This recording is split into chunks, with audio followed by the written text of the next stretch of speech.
అనకాపల్లి జిల్లా నర్సీపట్నంలో దేవాదాయ ధర్మాదాయ శాఖ ఆధ్వర్యంలో శ్రీ నూకాలమ్మ అమ్మవారి దేవాలయ పునఃప్రతిష్ఠ మరియు కలశ స్థాపన మహోత్సవాలు మంగళవారం ఉదయం అంగరంగ వైభవంగా ప్రారంభమయ్యాయి. మార్చి 10వ తేదీ నుంచి 12వ తేదీ వరకు 3 రోజుల పాటు జరగనున్న ఈ వేడుకలు ఆంధ్రప్రదేశ్ రాష్ట్ర శాసనసభాపతి చింతకాయల అయ్యన్న పాత్రుడు పూర్తి పర్యవేక్షణ సహకారంతో అత్యంత శోభాయమానంగా సాగుతున్నాయి. మొదటి రోజు ఉదయం 9 గంటల నుంచి యాగశాల ప్రవేశం, విఘ్నేశ్వర పూజ, పుణ్యాహవచనం, పంచగవ్యం, అఖండ దీపారాధన తదితర విశేష కార్యక్రమాలను వేద పండితులు శాస్త్రోక్తంగా నిర్వహించారు. ఈ కార్యక్రమాల్లో స్పీకర్ చింతకాయల అయ్యన్న పాత్రుడు, వారి సతీమణి కౌన్సిలర్ పద్మావతి, టీడీపీ రాష్ట్ర ప్రధాన కార్యదర్శి చింతకాయల విజయ్, కౌన్సిలర్ చింతకాయల రాజేష్ తదితరులు భక్తిశ్రద్ధలతో పాల్గొన్నారు. పెడపత్రికి చెందిన యాగ బ్రహ్మ, శైవాగమ కిషోర్, ఆగమ భాస్కర, యాగ కేసరి, బ్రహ్మశ్రీ యలమంచిలి కృష్ణమూర్తి, శివాచార్య బృందం ఆధ్వర్యంలో ఈ 3 రోజుల దీక్షా కార్యక్రమాలు జరుగుతున్నాయి.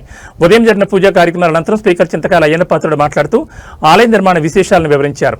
నర్సీపట్నం ప్రజలందరూ ఇలవేల్పు అయిన నూకాలమ్మ వారి ఆలయ నిర్మాణాన్ని 6 సంవత్సరాల క్రితమే ప్రారంభించామని, అప్పట్లో తాను 10 లక్షల రూపాయలు డిపాజిట్ చేయగా ప్రభుత్వం 40 లక్షలు మంజూరు చేసిందని, మొత్తం 50 లక్షలతో పనులు మొదలుపెట్టామని తెలిపారు.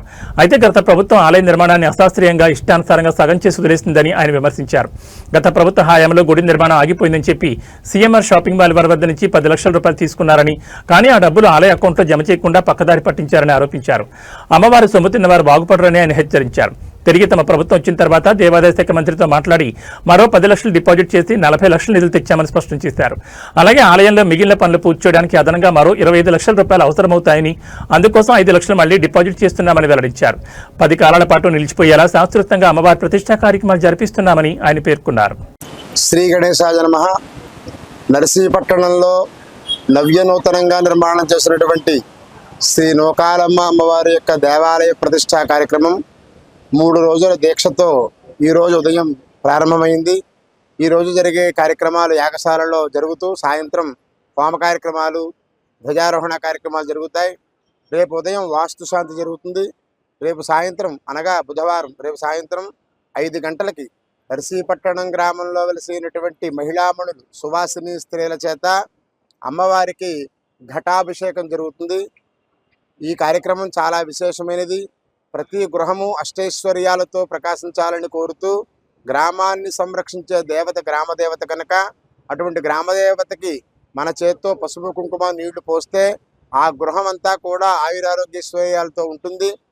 అందుచేత రేపు సాయంత్రం 5 గంటలకి పట్టణంలో ఉన్నటువంటి సువాసిని స్త్రీలందరూ కూడా అయ్యప్ప స్వామి ఆలయ ఇక్కడ గ్రౌండ్లో ఉన్నటువంటి యాగశాల దగ్గర నుంచి బయలుదేరి ఆ అమ్మవారి ఆలయానికి, నూకాలమ్మ అమ్మవారి ఆలయానికి దగ్గరికి వెళ్ళి అక్కడ ఈ పసుపు కుంకుమ నీళ్లు ఘటాభిషేక కార్యక్రమం జరుగుతుంది కనుక అందరూ కూడా ఇళ్ల దగ్గర నుంచి కలశలు తెచ్చుకోవాలి. కలశలు తెచ్చుకుంటే ఇక్కడ జలాలు గంగా, యమున, నర్మదా, సింధు, కావేరి, గోదావరి జలాలతో ఇక్కడ చక్కగా ఉదకశాంతి కార్యక్రమం చేసి ఆ ఉదకశాంతి నీళ్లు, ఈ నీళ్ళన్నీ పట్టుకుని అక్కడికి వెళ్ళి అభిషేక కార్యక్రమం చేసుకుంటాం.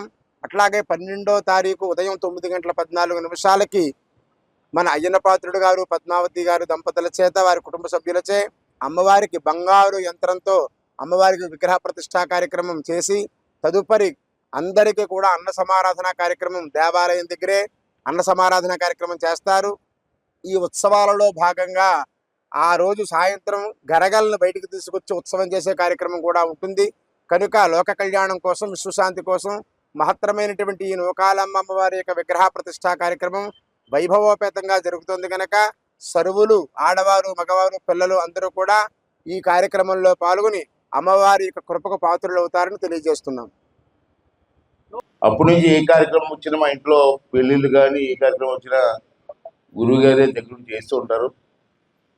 అలాగే మన పెరుపర్తిలో కూడా 41 రోజులు కోటి పత్రి పూజ అని చెప్పి 41 రోజులు చాలా మంది పండితులు ఎంతమంది వచ్చారు సార్? 80 మంది పండితులు వివిధ ప్రాంతాల నుంచి వచ్చి కార్యక్రమం చేశారు. ఆ కార్యక్రమం నేను కూడా 41 రోజులు 3 రోజులు వెళ్ళాను. నేను కూడా అట్లే ఉదయం సాయంత్రం ఉన్నాం. బ్రహ్మాండంగా జరిగింది.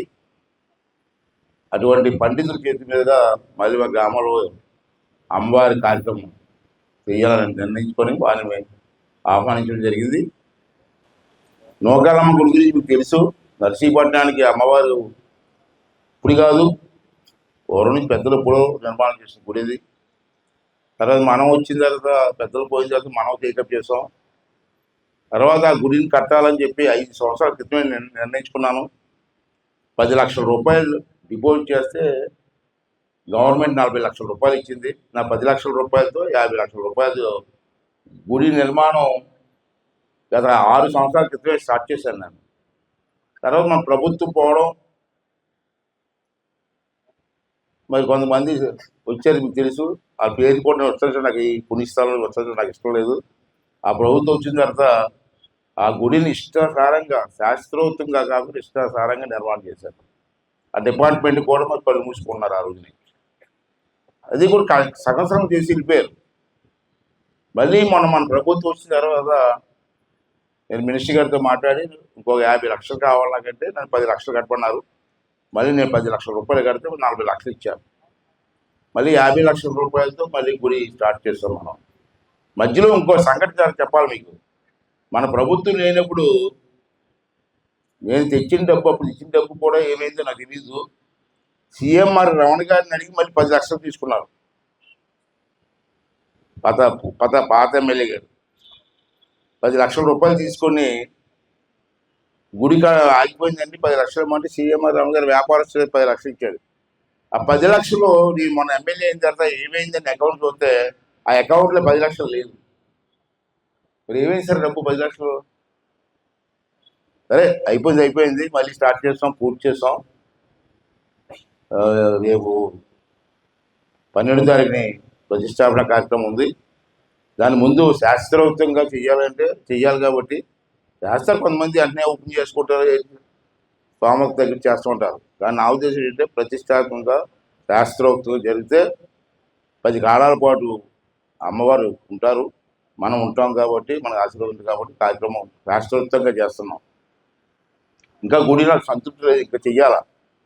చూశాను నేను, రాత్రి కూడా చూశాను, కానీ ఇంకా కొంచెం ఖర్చు పెట్టవలసి ఉంది. ఒక 25 లక్షల వరకు అవుతుంది. మళ్ళీ మన మంత్రి గారితో మాట్లాడాను నేను. ఒక 5 లక్షలు కట్టమన్నారు నన్ను. 5 లక్షలు కడుతున్నాను. మళ్ళీ 5 లక్షలు కడితే మరి 25 లక్షలు వస్తుంది మనకి. ఆ 20 లక్షలతో ఇంకా బ్రహ్మాండం చెయ్యాలని చెప్పి ఆలోచనతో కూడా ఉన్నాను. అయితే నేను కోరేది ఏంటంటే మీకు చెప్పడం కోసం తెలియాలి. రమణ గారు ఇచ్చిన డబ్బులు ఏమైపోయిందండి, అకౌంట్లో లేదు అని అడగాలి కదా. అమ్మవారి పేరు మీద అమ్మవారి కోసం తీసుకున్న డబ్బు ఆడితే అది బ్రతుకేమవుతాడికి? అలాంటి అడగరు మీరు. సరే, నేను దాని గురించి వద్దు, ఇంకా కార్యక్రమాలకు వస్తాను. ఇవాళ ఈరోజు, రేపు, ఎల్లుండి కూడా ఈ కార్యక్రమం ఉంటుంది. చాలామంది పండితులు దూర ప్రాంతాల నుంచి వచ్చారు, అందరూ ఒకటి ఉంటారు. ఈవేళ సాయంత్రం కూడా మళ్ళీ కార్యక్రమం ఉంటుంది. మళ్ళీ 5ంటికి హోమం స్టార్ట్ చేస్తారు. 3 రోజులు కూడా హోమం ఉంటుంది. మొదటి రోజు మరి సాయంత్రం 5 గంటల మళ్ళీ హోమం ఉంటుంది కాబట్టి మీ అందరినీ కోరితే ఏంటంటే రేపు హోమం ఉంటుంది. కానీ రేపు సాయంత్రం మనం ఎన్ని గంటలకు వెళ్ళాలి సరే, 5 గంటల నీరుతో రేపు సాయంత్రం 5 గంటలకి మనం ఇక్కడ నుంచి స్టార్ట్ చేసి గుడి వరకు ఆడవాళ్ళు ఎక్కువ రావాలా.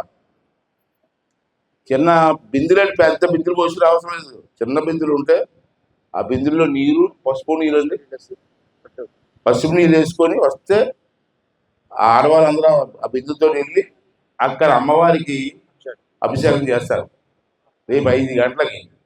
అంటే మీరు అందరూ ఇంకోటి వచ్చాడు కాదు, ఈ వార్డు నుంచి ఒక్కొక్కరు ఎంతమంది ఆడవాళ్ళు తీసుకొస్తారు చెప్పండి. ఇక్కడ మనకి 20 వార్డులు ఉన్నాయి. గుడ్డిపల్లి, బండిగట్టు దూరం కానీ వస్తారు, వాళ్ళకి అమ్మవారు వేరు కాబట్టి వస్తారు తెలియదు. కానీ నర్సీపట్నంలో ఉన్న 20 వార్డు నుంచి వార్డుకి ఎంతమంది తీసుకొస్తే మీరు చెప్పండి. నా ఉద్దేశం వార్డుకి 100 మంది తీసుకొచ్చి బిందులు వస్తే ఇక్కడ స్టార్ట్ చేసి అందరం నడిచి వెళ్ళి అభిషేకం చేద్దాం. అది 2వ రోజు. 3వ రోజు కూడా విగ్రహ ప్రతిష్ట కూడా అక్కడ చేస్తాం, గుడిలో చేస్తాం. దాని తర్వాత అన్నదాన కార్యక్రమం ఉంది. అన్నదాన కార్యక్రమం కూడా అక్కడే క్లోజ్ చేసి రోడ్లో పెట్టుకున్నాను. దానికి అందరూ వచ్చి తలకు సహకారం అందించండి. తర్వాత మనకి మరిడం పండగ. ఈ సంవత్సరం మనకు మరిడం పండగ కూడా ఉంది. ఏప్రిల్ 1వ తారీఖు వచ్చింది. నూకాలం పండగ అయిపోయిన తర్వాత మళ్ళీ మనం వెంటనే మరిడం పండుగ వస్తుంది. మనకి 1వ తారీఖు పండగ, ముందు రోజు పెద్ద జాగరం. మరి మీకు తెలిసిన మరిడం పండుగ అంటే మనం చాలా ప్రతిష్టాత్మకం చేస్తూ ఉంటాం ప్రతిసారి. ఈసారి కూడా నేను ఎక్కడే వెనక తగ్గదలుచు లేదు, బాగా చేద్దాం. ఇదే నాకు వయసు అవుతుంది, మళ్ళీ నెక్స్ట్ పండుగ మనం చేయగలుగుతామో లేదు తెలియదు, కానీ ఈ పండుగ మాకు బాగా చెయ్యాలని చెప్పి నేను నిర్ణయం తీసుకోవడం జరిగింది. నేను ఒక్కనే చేయాలని కష్టం, మీరు అందరూ సహకరించాలి. ఉండండి, వచ్చి సహకరిస్తే బాగుంటుందని చెప్పిన ఉద్దేశం. అందరం కలిసి చేద్దాం. ఇది మన ఊరు పండగ, మీ అందరికీ తెలుసు. ఈ పండగకండి నర్సీపట్నంలో ఎవరైనా దుబాయ్లో ఉన్నా, అమెరికాలో ఉన్నా, లండన్లో ఉన్నా ఈ పండగకు వస్తారు. ఒక ఆనవాయితీ. 3 రోజులు వచ్చి భార్య పిల్లలు ఎక్కడ ఎంత దూరం ఉన్నా, ఆస్ట్రేలియా నుంచి కూడా వస్తారు. వచ్చి ఈ గ్రామంలో ఈ పండుగ 3 రోజులు పండుగ చూసుకుని వెళ్తూ ఉంటారు. అంత ప్రతిష్టమైన పండుగ మాకు. ఆ పండుగ బ్రహ్మాండం చేయాలని తెలుసుకున్నారు. ఆ పండుగ కూడా సహకరించి మేము కోరుకుంటూ, మరి 3 రోజులు సరదాగా ఆనందంగా ఈ కార్యక్రమం పాల్గొని అమ్మవారి విగ్రహం చేసుకొని మళ్ళీ మైడం పండుగ కూడా చేసుకొని మన గ్రామాంతాలకు ఆనవాయితీని కాపాడవలసిన బాధ్యత నాకే కాదు, మీ అందరికీ ఉందని చెప్పి మరొకసారి మీ అందరినీ మనస్ఫూర్తి కోరుకుంటూ, మరి ఎంతో దూరం నుంచి వచ్చేటువంటి పేదపడినందరికీ కూడా మరొకసారి నమస్కారం చేసుకుంటూ, మరి ఈ కార్యక్రమాన్ని నేను కూడా రోజు వస్తూ ఉంటాను. నాకు అసెంబ్లీ కూడా మాకు అయిపోయింది. నాకు ఖాళీ కాబట్టి 3 రోజులు ఇక్కడ ఉంటాను నేను. మీరు అందరూ వచ్చి కార్యక్రమాన్ని విజయం చేయాలని చెప్పి ప్రతి ఒక్కరిని కోరుకుంటూ